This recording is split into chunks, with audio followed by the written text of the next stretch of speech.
En este episodio de Negociadores, conversamos con José Alejandro Jiménez, un empresario que entiende sobre el equilibrio, sobre cómo el bienestar físico y mental puede ser la base de un negocio exitoso, de la importancia de rodearte de personas que compartan tu visión y de mantener siempre una comunicación clara, incluso con quienes más cerca están de ti. Buenísimo, ¿no? Es mi hermano y mi hermana. Somos okay. Tres, pero ha sido excelente. Creo que es una excelente relación. Así como nosotros, hay muchas empresas familiares, ¿no? Yo creo que siempre la comunicación es lo principal. En muchos negocios, en muchos temas no estamos de acuerdo a veces, pero siempre en tema de respeto, siempre con respeto, siempre sabemos que tenemos la misma meta, que es sacar adelante la empresa, que es lo principal. José Alejandro nos recuerda que negociar no se trata de ganar a toda costa, sino de construir relaciones duraderas, que un buen trato es aquel donde ambas partes se sienten satisfechas y donde siempre queda abierta la puerta para volver a hacer negocios.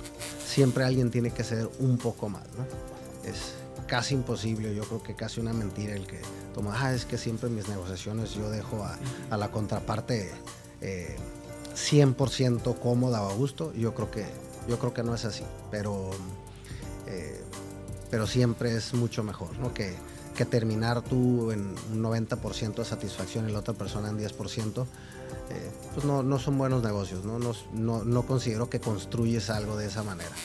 Si alguna vez te has preguntado, ¿cómo equilibrar bienestar personal, relaciones humanas y estrategia de negocio para convertirte en un buen líder? Este episodio es para ti. Esto es Negociadores.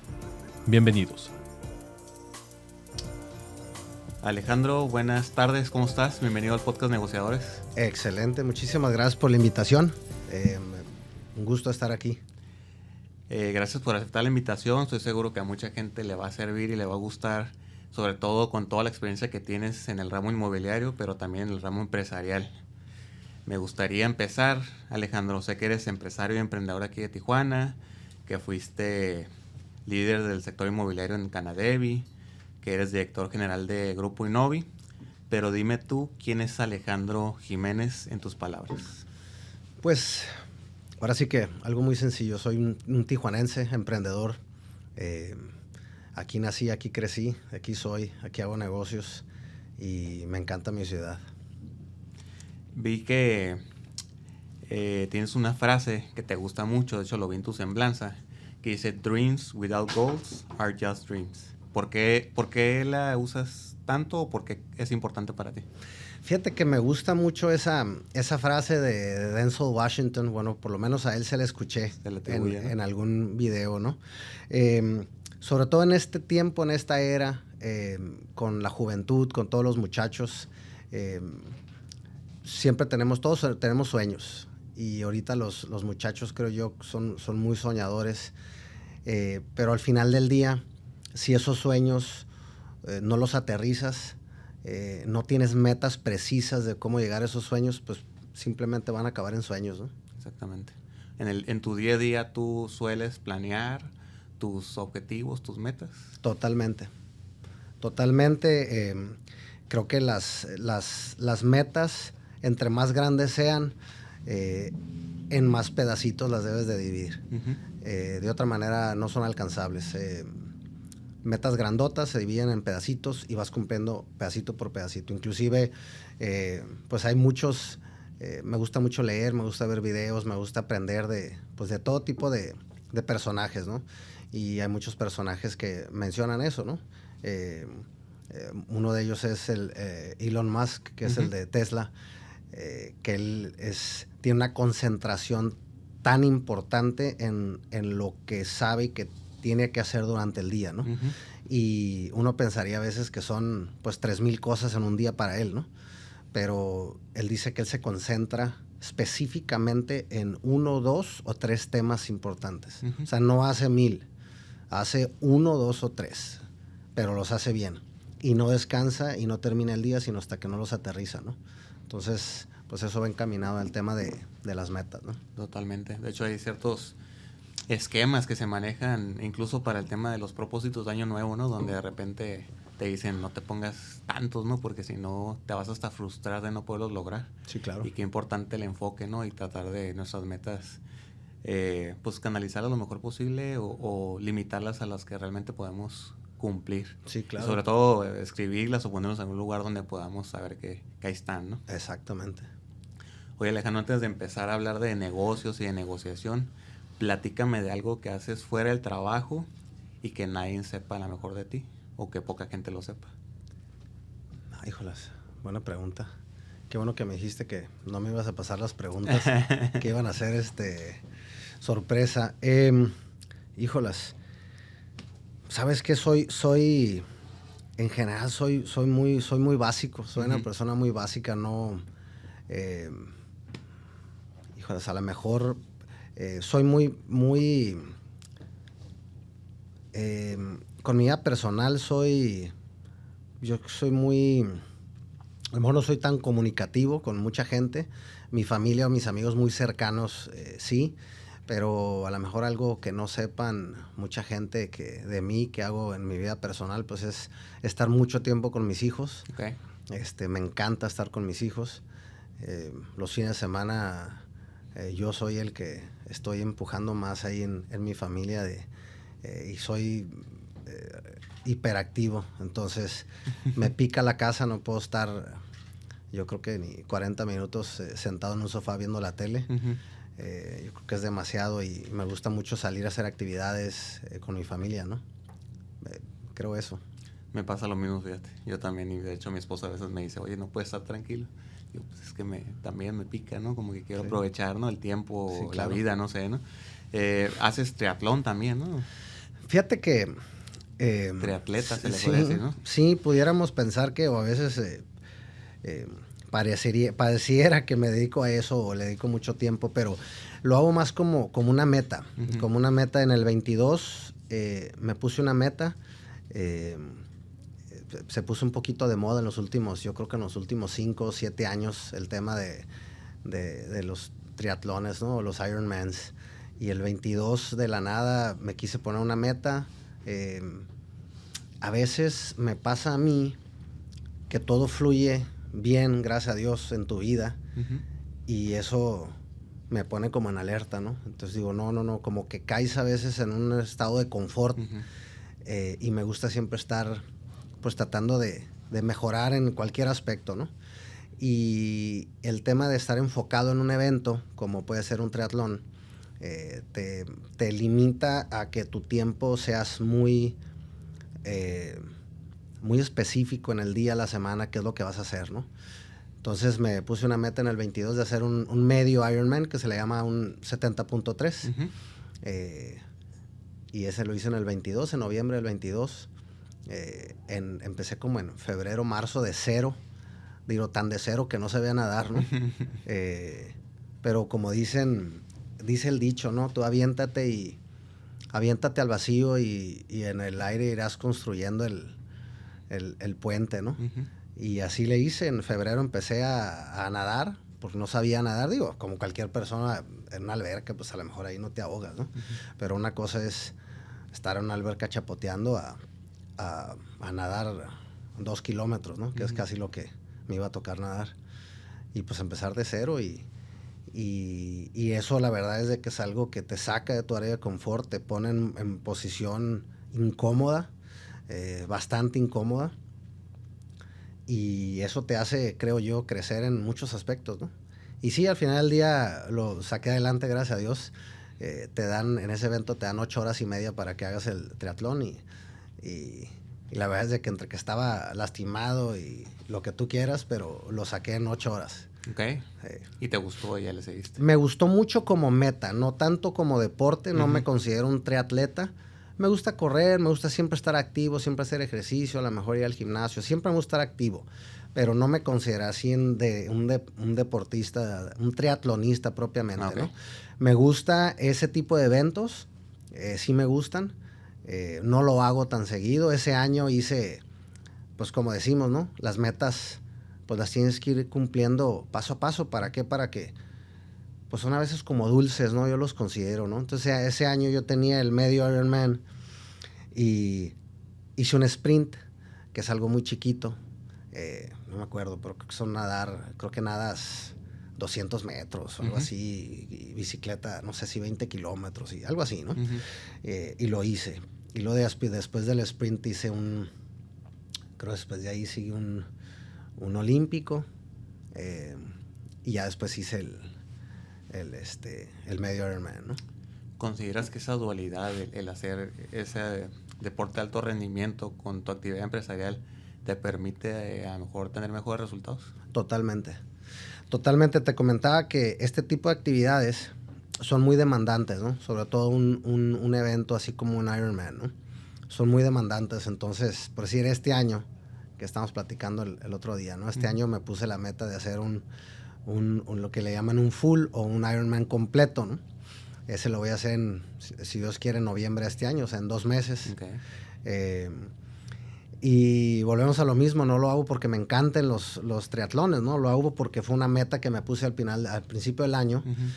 ¿Y qué hace eso? Bueno, que te hace hacer metas pequeñas y vas consiguiendo logros durante el año. Acotas tu tiempo a pocas cosas. De hecho, prácticamente 4 cosas en tu vida, que es, número 1, mi familia. Uh-huh. Número 2, mi empresa. Número 3, mi persona, mi físico, mi salud. Y 4, pues ahí entran pues hermanos, mamá y amigos. A lo mejor amigos muy cercanos, ¿no? Entonces tienes que dejar fuera otras 10 cosas que casi siempre puedes vivir sin ellas, ¿no? Uh-huh. A lo mejor los eventos de noche, a veces las fiestas, las comidas que se prolongan, a veces que se hacen sobremesas. Uh-huh. Y a lo mejor que te tomas 2, 3 tragos de más. Aquí no hay espacio para eso, ¿no? Entonces me gusta mucho porque te mantienes enfocado en esas 4 cosas durante todo el año, ¿no? Y obviamente pues ves cómo mejoras, ¿no? Mejoras en salud, mejoras en tu negocio, en tu empresa, te mantienes muy enfocado, ¿no?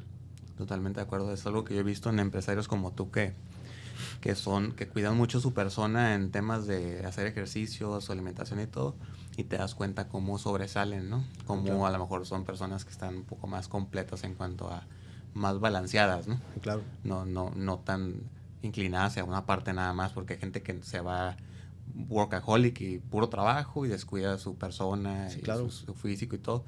Y veo gente como tú que logra ese balance, ¿no? Dentro de lo claro. que se puede, porque nunca va a haber un balance perfecto, ¿no? Sí, pero claro. por lo menos más equilibrado, y que eso lo permite crecer también en el lado empresarial, ¿no? No, claro. Y es que, perdón que te interrumpa, pero esa parte que mencionas es súper importante. Esto te mantiene enfocado. Entonces, si vas a estar en tu oficina, si vas a atender, atiendes lo que tienes que hacer. O sea, no estar en la oficina sentado nomás esperando a que te llegue un correo, o que te llegue un mensaje, uh-huh. o cosas bomberazos que a veces salen, ¿no? O sea, estás enfocado y dices, ok, mañana qué tengo que hacer en la oficina, y le voy a dedicar tanto tiempo, y lo ejecutas, ¿no? Uh-huh. De acuerdo. Oye, Alejandro, ¿y qué fue lo que te inspiró a fundar Grupo Innovi en el 2005? Fíjate que yo creo que desde que tengo uso de razón, unos 13, 14, 15 años, siempre me ha gustado el comercio, siempre.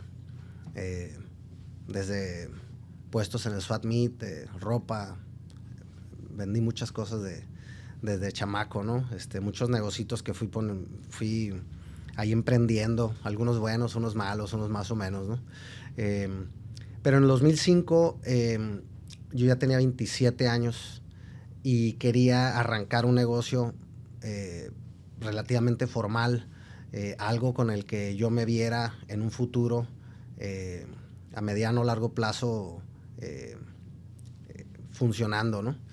Y después de venir de algunos negocios con los que a lo mejor no me había ido tan bien, había puesto en riesgo ahí algo de capital, en ese año pensé y evalué más o menos unos 3, 4 negocios, y vi en los bienes raíces, en la construcción, una inversión relativamente sólida o segura, ¿no? Uh-huh. Lo evalué en ese año. Era un año que había mucha actividad, bastante actividad en la ciudad, para variar en tema de construcción. Generalmente en esos años era todavía horizontal. Uh-huh. Y dije, bueno, ¿sabes qué? Yo tengo un poquito de capital y aparte iba, ahora sí que encharcarme ahí con un préstamo. Y dije, ¿sabes qué? Pues no lo puedo poner en riesgo, ¿no? Entonces tengo que hacer un negocio en el que cualquier cosa que pase, el peor escenario, que yo pueda rematar o vender o volver a recuperar el dinero que pedí prestado, ¿no? Y eso fue el bien raíz. Eso visioné que podía ser una inversión segura, ¿no? Y esa fue la primera casa que hiciste. En el 2005 hice una casa.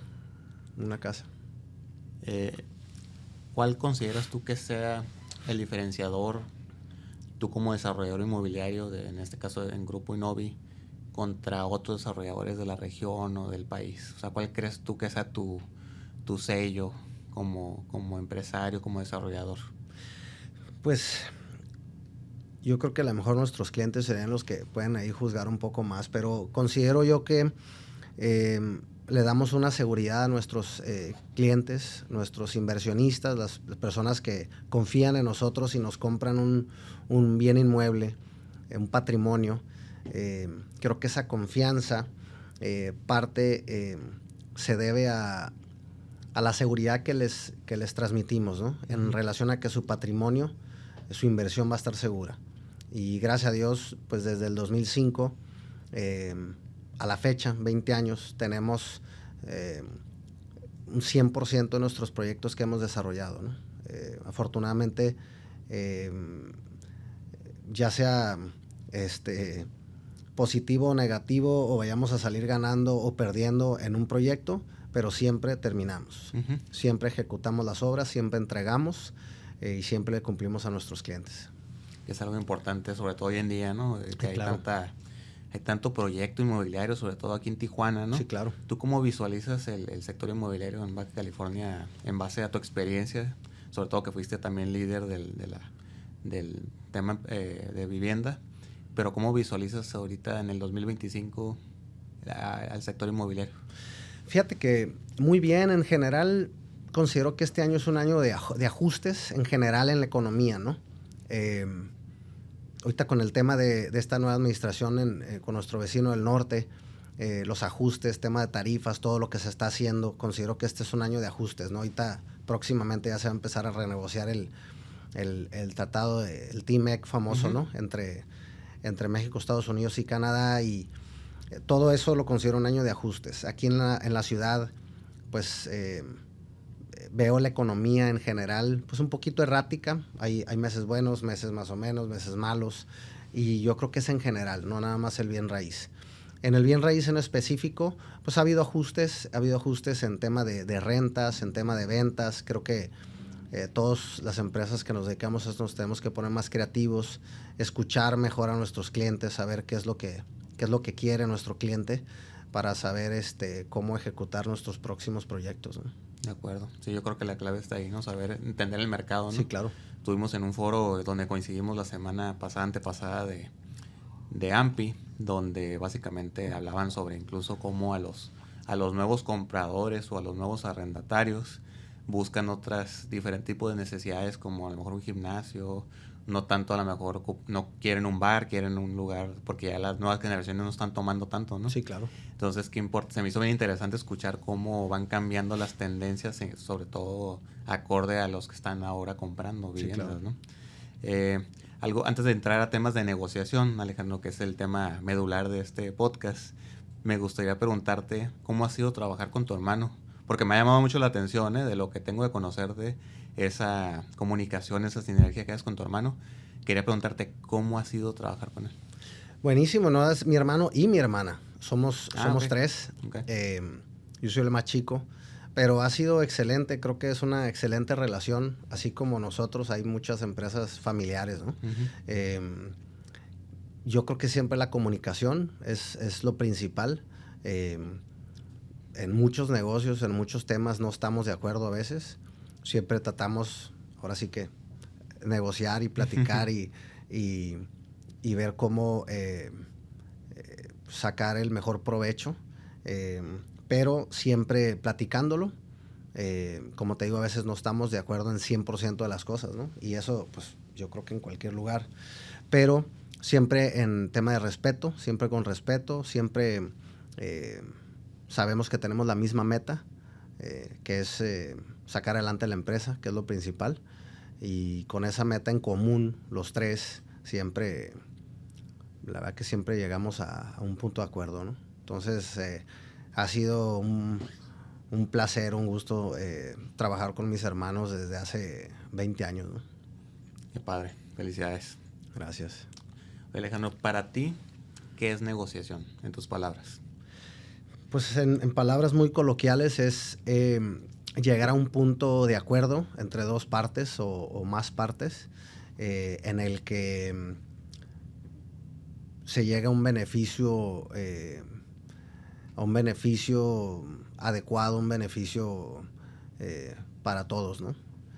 Creo que eso es el, vamos a decir, yo creo que para mí una buena negociación, eso es, ¿no? En el que dos o más partes salen contentas, salen bien liberadas de algún trato, ¿no? Entonces te inclinas más tú por el lado de la negociación ganar-ganar, ¿no? Sí, claro. No tanto la competitiva donde es saber quién gana más sobre el otro, ¿no? ¿Es tu filosofía de negociación en general? El ganar-ganar, el hacerla más colaborativa. Totalmente. Yo creo que esa es para mí la esencia de una buena negociación. Inclusive los abogados de la empresa, ellos están contratados específicamente siempre con ese perfil, con un perfil de acordar, de llegar a algo, ¿no? Conciliador. Sí, conciliador, no tanto el pleito. El pleito no, ahora sí que nadie gana. Una buena negociación siempre es mucho mejor, ¿no? Y ahora, el tema conciliador es importante, pero sí considero que en una negociación definitivamente el que las partes queden en 50-50 es casi imposible, ¿no? Siempre alguien tiene que ceder un poco más, ¿no? Es casi imposible, yo creo que casi una mentira el que toma, es que siempre en mis negociaciones yo dejo a la contraparte 100% cómoda o a gusto. Yo creo que no es así, pero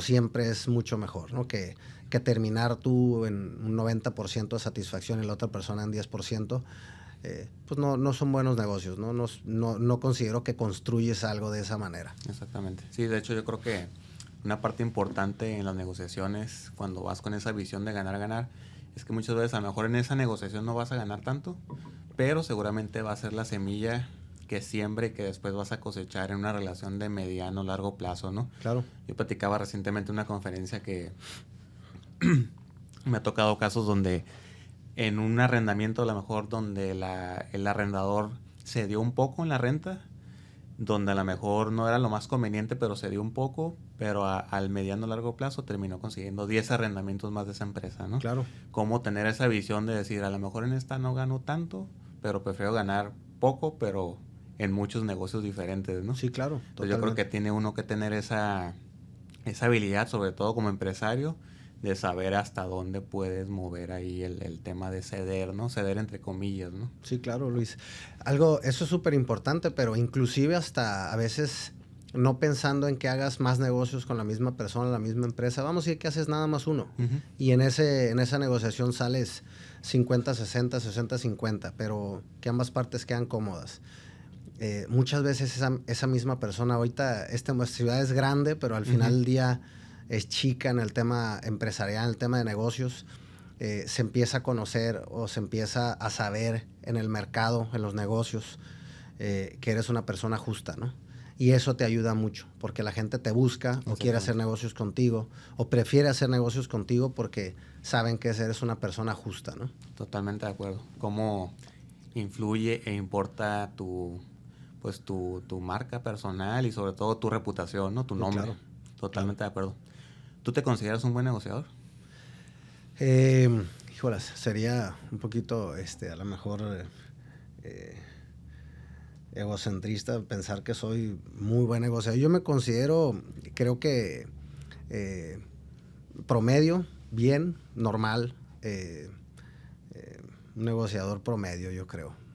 que sí, obviamente lo pones en la práctica en el día a día y buscas siempre esa filosofía de ganar, ¿verdad? Todos los días negociamos y el que piense que no negocie o vende durante el día, pues está equivocado, porque negocias hasta en tu casa, ¿no? Hasta con la patrona en la casa negocias. Eso es lo más difícil. Dónde se va a comer, dónde vas a ir el fin de semana, dónde vas a ir el domingo a comer, todo se negocia. Igual con los hijos, ¿no? Todo es negociable. Ellos, pues desde chicos tienen que saber que en la vida debes de saber cómo negociar,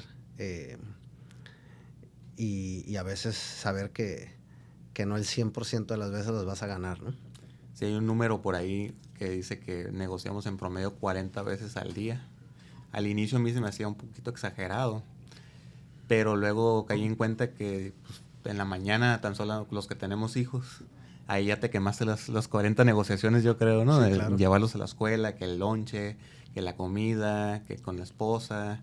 O sea, al final de cuentas, creo que tenemos que tener muy presente que la negociación está en nosotros desde pequeños, ¿no? Desde que empezamos a hablar, prácticamente son de las habilidades que alcanzamos o que logramos, y que conforme va pasando el tiempo como que se nos va apagando porque confundimos la negociación con el regateo o con algo negativo, pero en realidad si aprendemos o entendemos que la negociación lo traemos desde chicos, Claro. y que es algo que tenemos que seguir aplicando siempre, ¿no?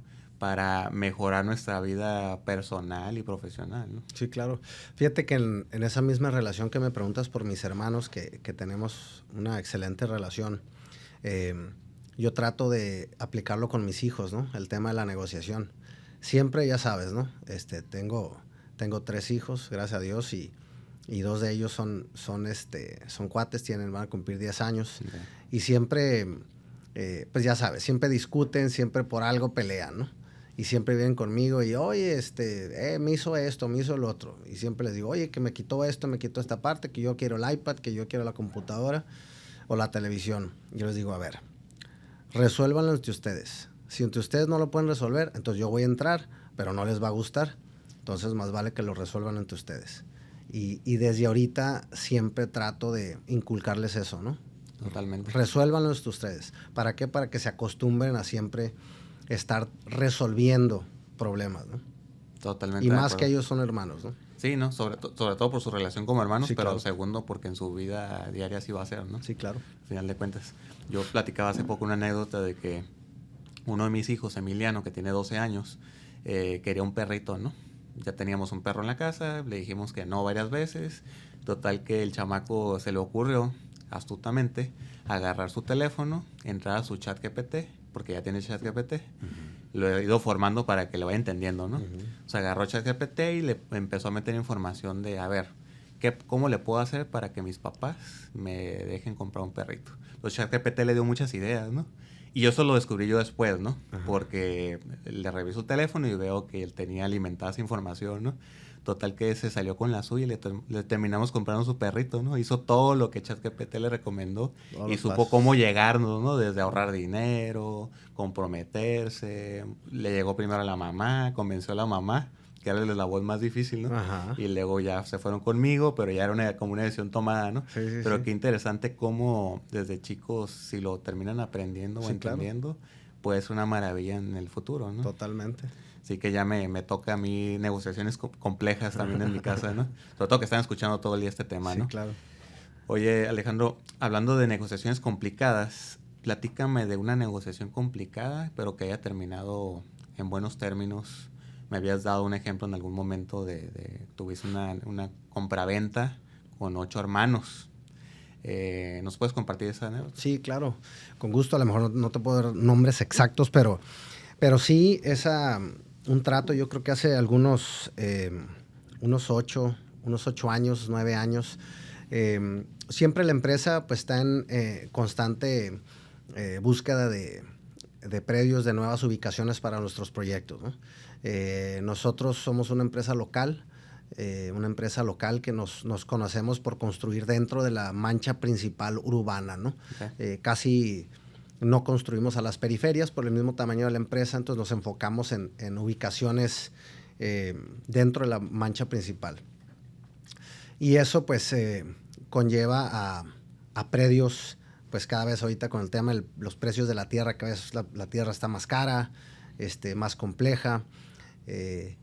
Y nos tocó hace unos años encontrar un terreno muy, muy bueno, donde queríamos hacer un proyecto.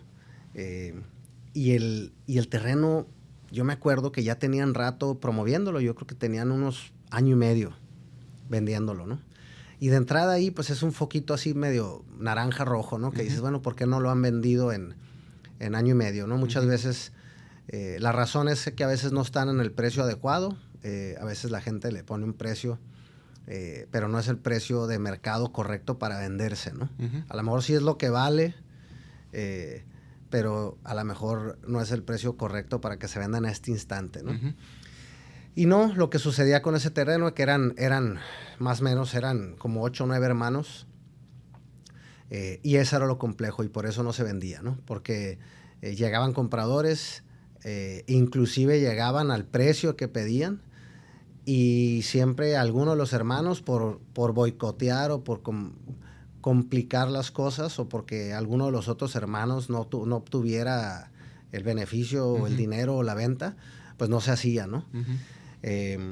Entonces fue muy compleja porque tuve que, la estrategia fue identificar a los grupos de hermanos y sentarnos separados, porque algunos que no se hablaban no se podían ni ver. Entonces nos sentamos, la estrategia fue sentarnos de manera independiente con esos grupos, ponerlos de acuerdo. Ya que los pusimos de acuerdo, de ahí pusimos de acuerdo a un grupo con el otro, y al final nos arrojó a que quedó uno solo, ¿no? Uno solo que era el que siempre boicoteaba, ¿no? Y ese lo identificamos el problema y lo traté yo personalmente. Si era una persona a lo mejor que no era fácil de tratar, sobre todo porque sobre temas familiares, ¿no? Tú sabes como abogado que, por cierto, excelente abogado que eres. Sí, gracias. Sabes que a veces temas familiares todavía son más complicados que si son extraños, ¿no? ¿Por qué? Porque traen muchas cosas personales, muchos sentimientos, y eso lo meten en un trato de negocios que nada tiene que ver, ¿no? Entonces así estaba ese tema, y total que lo identifiqué, y con el tiempo, yo creo que con el paso de 2-3 meses, me llegué hasta a ser amigo de esta persona, y finalmente pues llegamos a un acuerdo. Le dije, ¿sabes qué? Ahora sí que ya suelta, deja que cada quien haga lo suyo, tú haz lo suyo, déjate de cosas personales, esto es un negocio, y que se haga, ¿no? Y sí, efectivamente lo logramos. Hasta curioso porque en la notaría, cuando se hizo la operación, tuvimos que tener 3 salas diferentes. Que no se agarraran ahí. Para firmar las escrituras de compraventa en 3 salas diferentes, ¿no? Para que no tuvieran nada que ver, ¿no? Y al final creo que hasta terminaron otra vez hablándose, ¿no? Pero esa fue una negociación complicada. Fíjate que esa está muy interesante, y algo que identifico yo ahí en esa negociación es que a final de cuentas hay un autor que lo llama empatía táctica, se llama Chris Voss, te lo recomiendo, es un cuate que fue negociador para el FBI en temas de terrorismo, y él habla sobre la empatía táctica, ¿no? Cómo entender, ponerte en los zapatos de la otra persona, porque cuando haces eso, muchas veces hace que la otra persona se relaje. Claro. Y te diga, es que yo no quiero firmar por X o Y, ¿no? Y el solo escucharlo y entenderlo ya reduce un poco la presión y hace que la negociación pueda avanzar, ¿no? Entonces yo creo que ahí te sirvió mucho esa empatía táctica, o empatía simplemente que tú tuviste con él y que fluyó. Y fue tanto que a final de cuentas, como tú dices, lo terminaste haciendo amigo, lo terminaste uniendo hasta cierto punto hasta la familia, y tengo entendido que hasta terminaste haciendo otros negocios con él, ¿no? Sí, claro, terminé siendo supuestamente la persona más complicada de todas, y terminamos haciendo otros negocios en tema de bienes inmuebles con esta persona, ¿no? Y todos muy bien. Volvemos a lo mismo. En el primer trato nosotros quedamos muy bien, muy formales. Hicimos un segundo trato también muy formales con esta persona, y ya de ahí después hicimos otras operaciones en donde ni siquiera ponía a la venta el inmueble, ¿no? Ya nada más nos hablaba y y llegábamos a un acuerdo. O sea, ya no le interesaba sacarlo al mercado a la venta un inmueble. Eran su primera porque opción, ya pues. sabía que le íbamos a cumplir, ¿no? Okay. Que éramos personas formales. Importante, fíjate, mucha gente hubiera, a lo mejor, ni le hubiera seguido esa operación, o lo hubiera tratado mal, o lo hubiera litigado el asunto, o yo no sé, ¿no? Y cómo el apostarle, decir, vamos siendo empáticos y buscando de raíz, ¿por qué no, no? Sí, claro. Y cómo hacer que sí funcione, ¿no? Sí, claro. Y se traduce en más negocios, se traduce en una mejor relación, se traduce en todo, ¿no? Hablando de eso, Alejandro, ¿tienes alguna técnica de negociación o algún proceso? ¿O te dejas guiar más por tu intuición y tu experiencia en los tratos? Pues depende del asunto, pero yo creo que depende del asunto, pero en principio, primero tenemos como algunos anillos dentro de la empresa de tratos, ¿no? Primero a lo mejor algún tipo de tratos los trata el abogado de la empresa, otros tratos a lo mejor se tratan por medio comercial, por medio de nuestra dirección comercial, hay otros tratos que los arranca mi hermano. Yo creo que ya con el tiempo identificas al tipo de persona con la que vas a tratar o negociar y ya sabes qué necesitas de contraparte para negociar con esa persona, ¿no? De acuerdo. Dices, ¿sabes que esta persona tiene este perfil? ¿Sabes que lo trate el abogado, ¿no? O sabes que esta persona tiene este otro perfil, yo lo trato personalmente, o mi hermano, o alguna gerencia o dirección comercial, ¿no? Yo creo que por ahí es identificar con quién vas a negociar. Yo creo que es lo principal. Y para eso está la preparación de una negociación. ¿Qué tan importante la consideras la preparación en una negociación? Es muy importante. Siempre hablabas de empatía hace ratito, ¿no? Yo creo que en una negociación es súper importante. Ahora sí, como dicen en la calle, ¿no? Correrle la serie a la persona. Así es. O a la empresa o persona con la que vas a estar y tener un antecedente. ¿Qué negociaciones han hecho? ¿Cómo las han logrado? ¿Cómo negociaron? ¿Cómo resolvieron?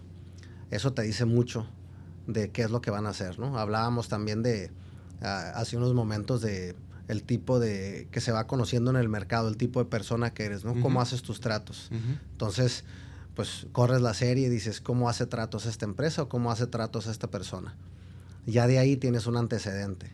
Entonces ya sabes cómo entrar. A veces tienes que entrar agresivo porque es lo que se requiere, o a veces tienes que entrar con las manos abiertas, con los brazos abiertos a esa negociación, ¿no? Totalmente de acuerdo. En Harvard le dicen el setup en la negociación, ¿no? Cómo haces el setup, la mesa de negociación, cómo la vas planteando desde la preparación para saber qué tipo de mesa tienes que poner para la contraparte que vas a tener, ¿no? Claro. Porque a veces que hay un setup forzado, le llamo yo, que es cuando la otra parte no te está haciendo caso a lo mejor y es un asunto donde ya te está implicando algún tema jurídico o financiero y tienes que dar un manotazo en la mesa y a lo mejor demandar para que llamar su atención y que se siente, ¿no? Sí, claro. Yo le digo que tienes que hacer la tarea. Antes de sentarte en una mesa de negociación, tienes que haber hecho la tarea. Si no haces la tarea y llegas en blanco, pues número uno, muy probablemente en esa sentada no resuelves nada. Que a veces no es lo que se busca es tratar de resolver el problema o el negocio lo antes posible, ¿no? Si haces la tarea, muchas veces en una sentada resuelves. Yo le llamo el desahogar o deshojar más bien la cebolla, ¿no? El entender qué realmente quieres lograr, ¿no? Sí, porque claro. me ha tocado casos donde me siento con algún cliente y ni siquiera ellos saben qué quieren, ¿no? Entonces ya que lo vas desmenuzando, ya vas entendiendo mejor y entonces ya de ahí puedes partir para ver cómo plantear la negociación, ¿no? Por otro lado, creo que muchas negociaciones empiezan con nosotros mismos, negociando con nosotros mismos. No sé si te pasa a ti, ¿no? Que tienes que primero negociar contigo para entonces ya negociar para adelante. Sí, claro. ¿Sueles negociar contigo mismo? Sí, definitivamente. Eso es algo que yo creo que se hace casi en toda negociación, ¿no? Decir, a ver, pues voy por esto, pero si no, pues hay que lograr esto, pero ¿cuál es el mínimo que voy a aceptar?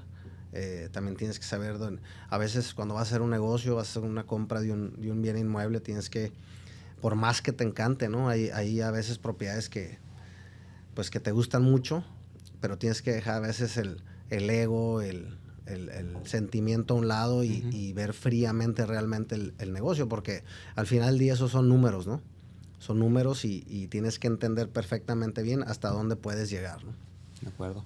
Oye, Alejandro, y cuando ya se pusieron de acuerdo en lo económico o se pusieron de acuerdo las partes, ¿cómo visualizas o cómo ves tú el cierre en una negociación? Para mí es el eslabón más importante dentro de una cadena de negociación, el cierre, ¿no?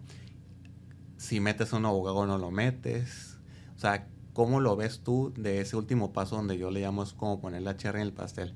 ¿Te ha tocado negociaciones que se caen o se entorpecen o se alentan por poner a la persona incorrecta?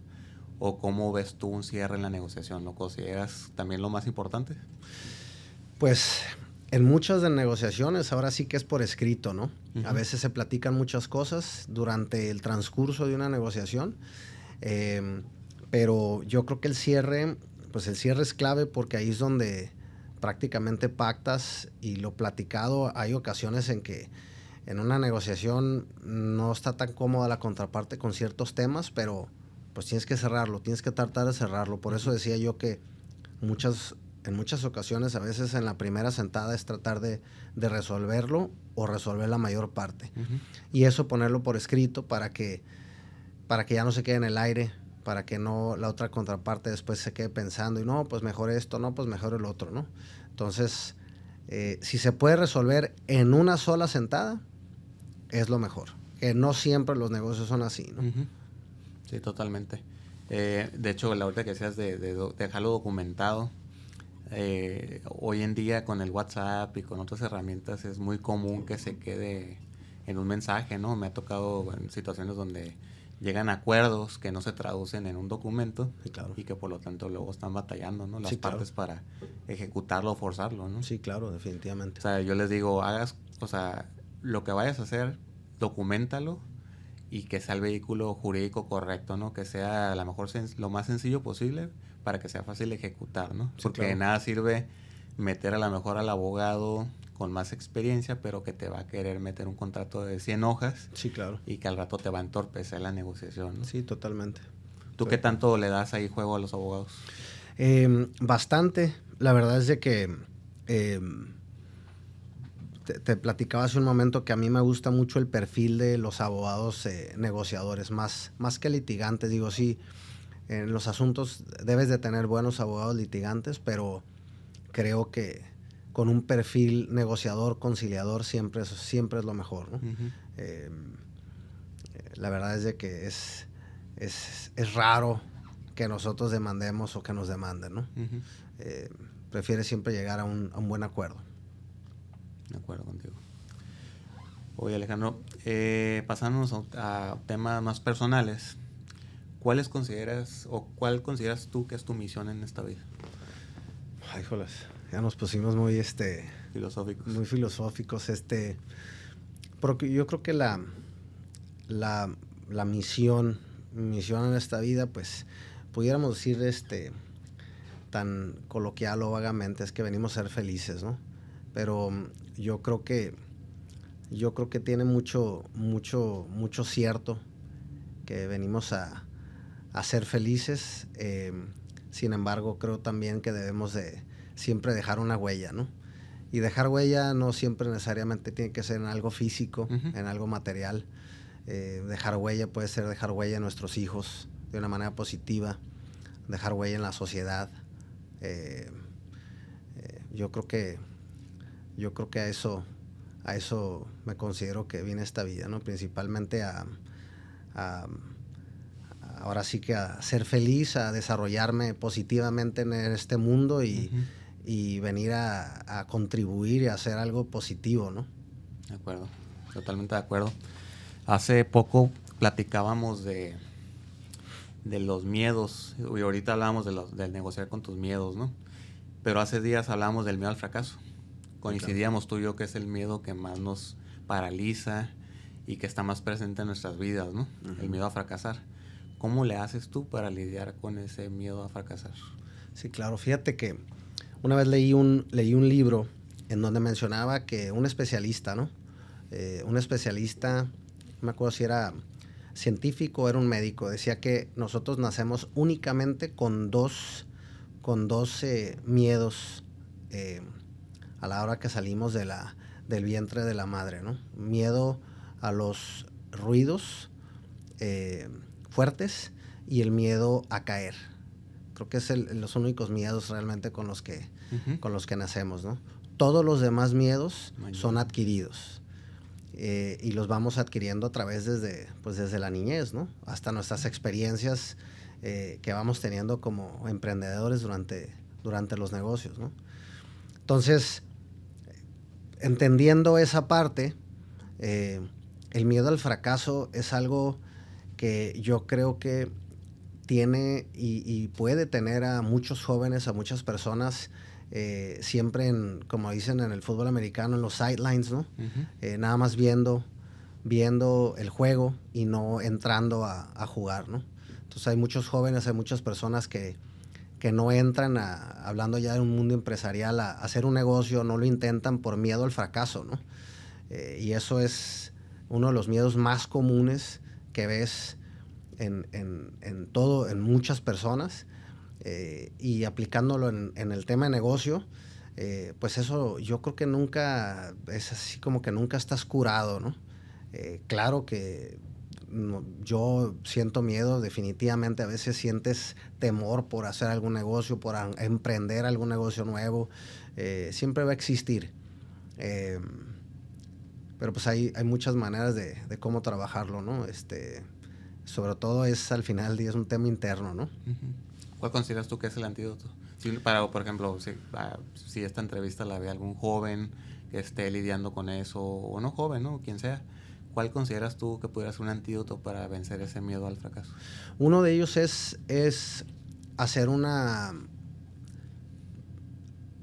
manera retrospectiva, ver qué has hecho, qué logros chicos, medianos, grandes has tenido, cómo entender que puedes lograr algo, que efectivamente a lo mejor tienes miedo de hacer un próximo negocio, pero dices, oye, pues ya logré esto, logré esta parte, o sea, pequeñas metas que hayas tenido durante la vida, no nada más a veces en negocios, sino puede ser en deporte, puede ser en familiar, puede ser muchas cosas, y cómo darte confianza a ti mismo, ¿no? De que realmente puedes lograrlo, ¿no? O hay ocasiones en que definitivamente no eliminas el miedo por completo, pero tienes que vencerlo, ¿no? Hacerlo aunque sea con miedo, ¿no? Sí, claro. No quedarte paralizado. Sí, exactamente. Y al final también decir qué es lo peor que puede pasar, ¿no? O sea, como dirían los jóvenes, YOLO, you only live once. Exactamente. Digo, no, siendo responsable también, ¿no? Sí, claro. Pero sí, la verdad que tiene cierto sentido, ¿no? De que a veces tienes que hacerlo, porque creo que no hay mayor arrepentimiento que a lo mejor llegar a un punto donde sí, no lo intenté. Sí, claro. Y viví con ciertos resentimientos o con ciertas dudas o lo que sea por no intentarlo, ¿no? Sí, yo claro. creo que vale la pena muchas veces simplemente hacerlo, ¿no? Sí, claro. Y es un tema también social, Luis? O sea, muchas veces es el miedo al fracaso, pero a veces se traduce eso en que te da miedo el qué dirán, ¿no? Híjoles, mi familia va a pensar que si hago este negocio no me sale, que soy un fracasado, ¿no? O sea, o mis amigos, o el mercado, o el ambiente en general, ¿no? De los negocios. No hago esto porque si fracaso, pues me van a decir que no sirvo para nada, o que no sé hacer negocios, ¿no? Pero por eso sí es muy importante.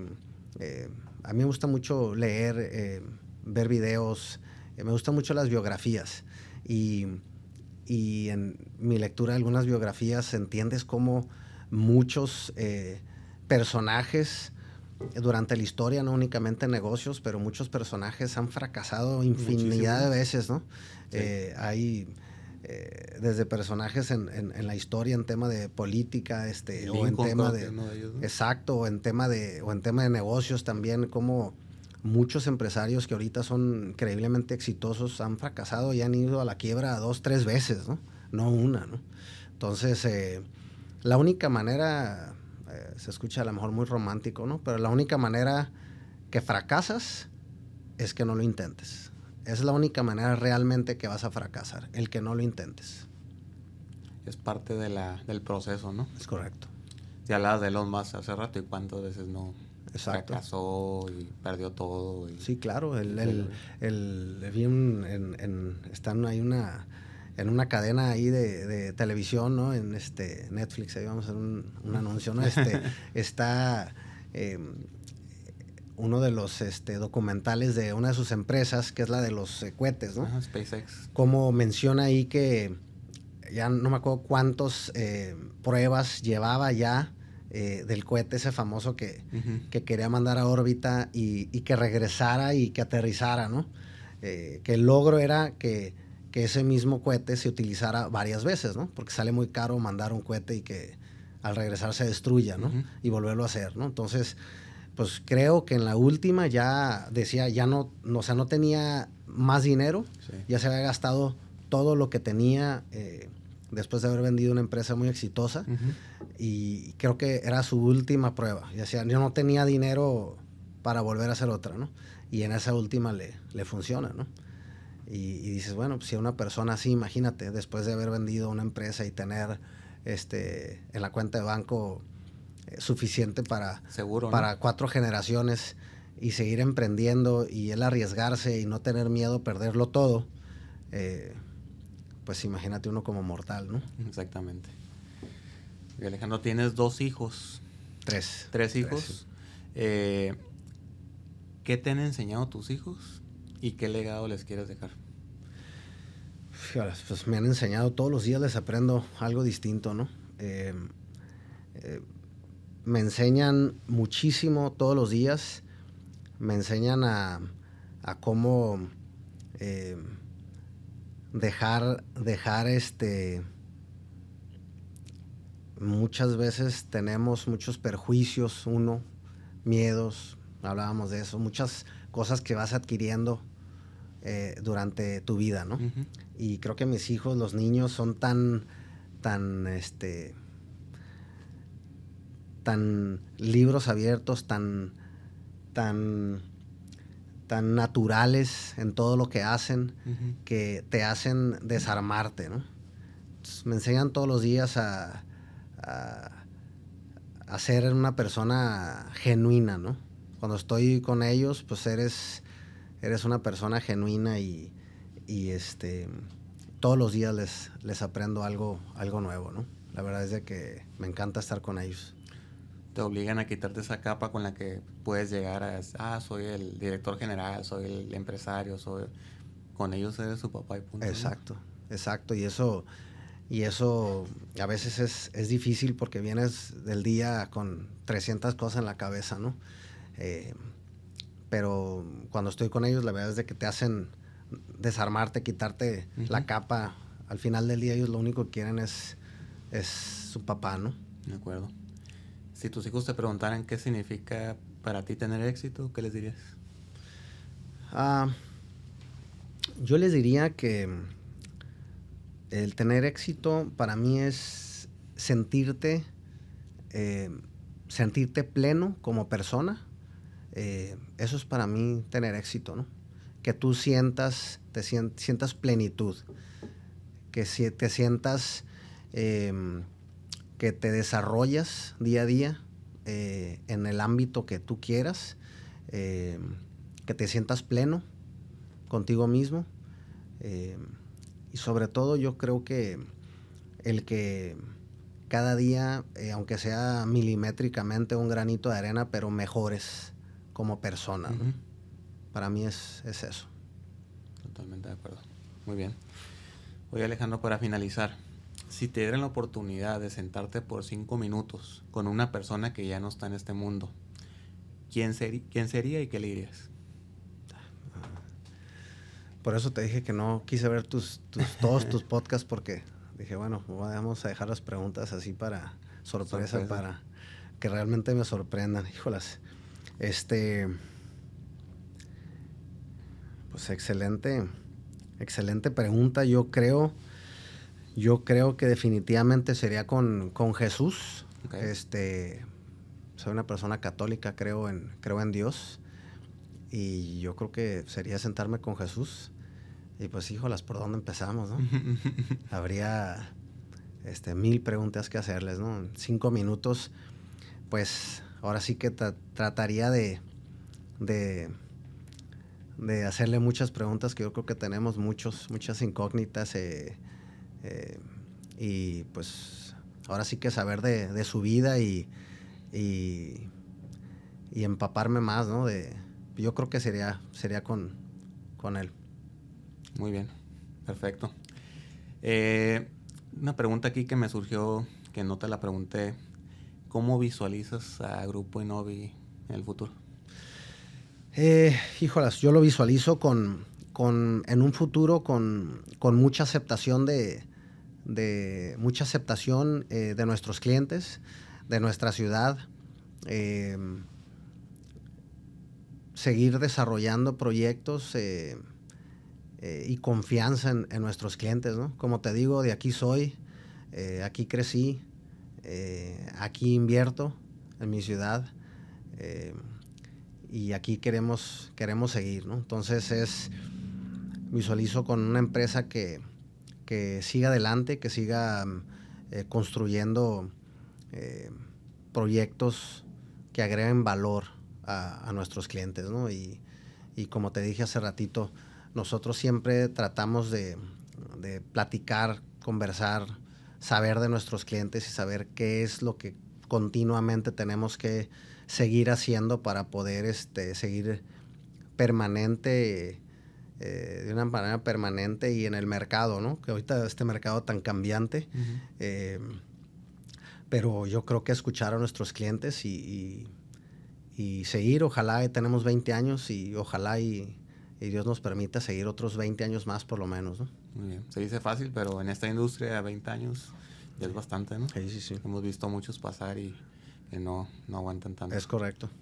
Te felicito, Alejandro. ¿Algo que quieras agregar, comentar? No, felicitarte. La verdad es que es un excelente podcast el que tienes.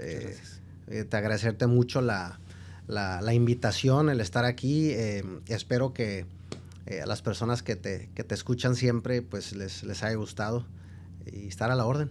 Estoy seguro que sí, Alejandro. Y yo sé que también tú en tu vida personal tienes ahorita emprendimientos que estás haciendo y desearte el mayor éxito, que yo sé que te conozco relativamente poco, pero yo sé que con el conocerte, con lo que te conozco, yo sé que te va a ir muy bien. Muchas gracias. No tengas la menor duda y como decíamos hace ratito, ¿no? Dejar temores al lado y aventarse. Exactamente. Muchas gracias. Te agradezco, Alejandro, y pues gracias por venir. Es un gusto estar aquí. Gracias, Luis.